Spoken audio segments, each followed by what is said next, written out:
पिया विचार हैं सजे हुए, जलाई थी जो जेपी ने मशाल है लिए हुए। ओ ये नेता जी के विचार हैं सजे हुए, जलाई थी जो जेपी ने मशाल है लिए हुए। चमक रही सड़कों पे जो गुलाब जैसी टोपियां,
भारतीय जनता पार्टी ने जिस तरीके से भेदभाव की राजनीति को बढ़ाया, भारतीय जनता पार्टी ने नफरत की राजनीति को बढ़ाया, भारतीय जनता पार्टी ने गरीबी बेरोजगारी बढ़ाई, भारतीय जनता पार्टी ने किसान को दुखी किया, भारतीय जनता पार्टी ने आर्थिक रूप से प्रदेश और देश को कमज़ोर किया, भारतीय जनता पार्टी ने हर जाति समाज के बीच में खाई पैदा की।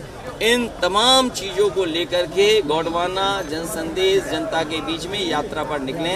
हमें उम्मीद है कि इनके साथ आने से इनके समाज और इनके दल का बड़े पैमाने पर सहयोग मिलेगा। अखिलेश जी, आप इसके बाद जा रहे हैं आप व्यापार सभा में जा रहे हैं, इसके बाद ऐसी एक व्यापार सभा प्रयागराज में केशव मौर्य ने की और उन्होंने कहा कि जालीदार और लुंगी वाले गुंडों का आतंक हुआ करता था जो हमने खत्म कर दिया। तो इसको किस तरह से आप देखते हैं? ये क्या एक कोशिश है पोलराइज करने की? भारतीय जनता पार्टी के नेताओं की भाषा और बदलेगी। जैसे जैसे चुनाव करीब आएगा, भाषा और गंदगी और बुराई और जितनी भी गंदी भाषा हो सकती है भारतीय जनता पार्टी की होगी।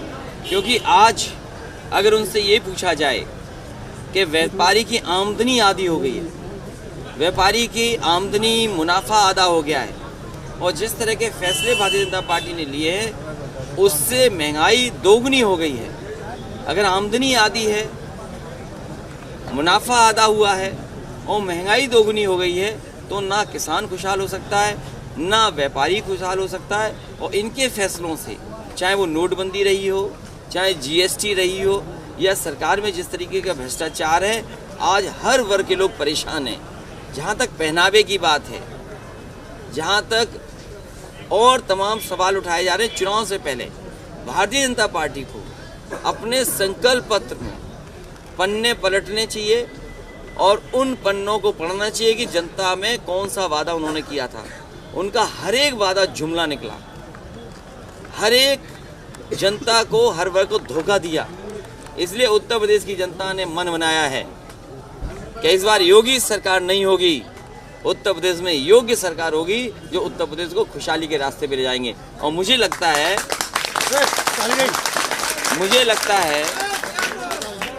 जिन्हें कुर्सी न मिली हो, स्टूल न मिला हो, जिन्हें कुर्सी न मिली हो, स्टूल न मिला हो, जिन्हें और शायद बैठने के लिए स्टूल मिला, तख्ती उनकी लग नहीं पाई, लगता उन्होंने मुख्यमंत्री जी का पहनावा देख लिया। ये केशव मौर्य जी के लिए कह रहे हैं आप? मैं नहीं जानता हूँ, जो भी कोई कह रहा है, मुझे लगता है उन्होंने मुख्यमंत्री जी का पहनावा बहुत करीब से देख लिया है, इसलिए इस तरह की भाषा का इस्तेमाल तो जिन्होंने प्रयागराज में बयान दिया था, आपका ये जवाब उन्हीं के लिए है?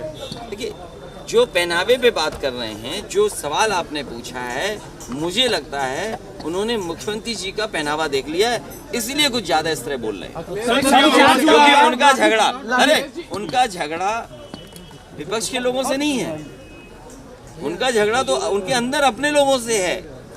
आप ये बताइए, सड़क का उद्घाटन होने जा रहा है, वहाँ नारियल तोड़ने गए लोग, नारियल टूटना शुभ होता है, ये सड़क का टूटना क्या माने, हम ये बताइए आप ये बताइए, नारियल टूटना चाहिए था कि सड़क टूटनी चाहिए? नारियल नहीं, लेकिन शुभ क्या माना जाए, नारियल टूटने का कि सड़क के टूटने का? ये तो पोल खुल गई इनकी। ये सब लोग जनता से घबराए हुए हैं, जनता का समर्थन समाजवादी पार्टी के तहत दिखाई दे रहा है, इसलिए ये इनकी भाषा बदलेगी और नेताओं का आना भी संख्या बढ़ेगी। अभी तो कम नेता आपको दिखाई दे रहे हैं, जैसे जैसे चुनाव करीब आएगा और जैसे जैसे हार का डर सताएगा आएगा इन्हें, तो इनकी यात्राएं भी बहुत निकलेंगी और दिल्ली से नेता भी बहुत आएंगे। इसलिए आप तैयार रहिए, और बहुत गंदगी की भाषा बोलेंगे ये। अभी आपको अखिलेश अली जिन्ना कहा गया, केशव मौर्य ने ही बयान दिया। सर, तिवारी जी बोल रहे हैं और गोरखपुर में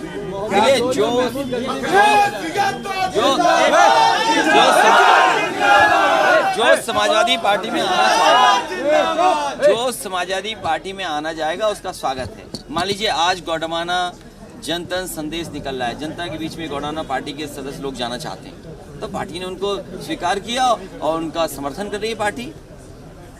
तो जो समाजवादी पार्टी में आना चाहेगा उसका स्वागत है, उसको शामिल किया जाएगा। चुनाव जितना करीब आएगा और जनता इन्हें हराने के लिए तैयार है, ये नफरत फैलाना चाहते हैं, लोगों को बंटवारा करते हैं। अंग्रेज कैसे राज कर रहे थे? बांटो और राज करो। ये कहते हैं मारो और राज करो, डराओ और राज करो। ये नफरत पहले फैलाते हैं, फिर लोगों के अंदर गुस्सा पैदा करते हैं, तब ये वोट लेते हैं। क्या लखीमपुर में किसानों के ऊपर जीप नहीं चढ़ा दी गई, किसान कुचल दिए गए? क्या भारतीय जनता पार्टी के लोग बता सकते हैं कि किसान क्यों कुचले गए? और क्या उन्हें किसानों को न्याय मिलेगा कि नहीं मिलेगा? कोविड में इतने परिवार लोगों की जान गई, बताओ उनके परिवारों की सरकार मदद करेगी कि नहीं करेगी? आज बेरोजगार नौजवान हैं, नौकरियां नहीं हैं, लखनऊ में लाठी खा रहे हैं, क्या नौकरी रोजगार मिलेगा कि नहीं मिलेगा? भारतीय जनता पार्टी के लोगों को अपना घोषणा पत्र, अपना संकल्प पत्र पढ़ना चाहिए। जब पढ़ेंगे तो उन्हें जानकारी होगी कि जनता को कितना धोखा दिया इन्होंने। जो विश्व गुरु बना रहे थे, समाजवादी तो लैपटॉप दे रहे थे, आप बताइए ये लोग हम लैपटॉप दे रहे थे, ये लाठी दे रहे थे, यही फर्क है। इसलिए समाजवादी पार्टी सरकार में थी तो नई यूनिवर्सिटियां बन रही थी, नए कॉलेजेस बन रहे थे, नई तरह की पढ़ाई शुरू हो गई थी, तमाम कंपनियां पैनल हो गई थी, रोजगार नौकरी मिले। ये भारतीय जनता पार्टी के लोग नहीं समझ सकते। अमेज़न जैसी कंपनी कंडा बेच रही है, बताइए, अमेज़न जैसी कंपनी कंडा बेच रही है, उन्हें पता है कंडे में व्यापार है। ये इनकी डिजिटल इंडिया कहाँ खो गई है, बताइए पहले तो। इनकी डिजिटल इंडिया कहाँ हुई? अमेरिका की कंपनी अमेज़न कंडा बेच रही है, आप गूगल करके देख लीजिए, खोल के देख लीजिए। और इन्होंने डिजिटल इंडिया बनाने का सपना दिखाया था। ये लैपटॉप बांटने वाले लोग नहीं हैं, ये लाठी मारने वाले लोग हैं। जितना इन्होंने अपमानित किया है उसी रफ्तार से वोट पड़ेगा, उसी जिम्मेदारी से वोट पड़ेगा। इनका सफाया भारतीय जनता पार्टी का होगा।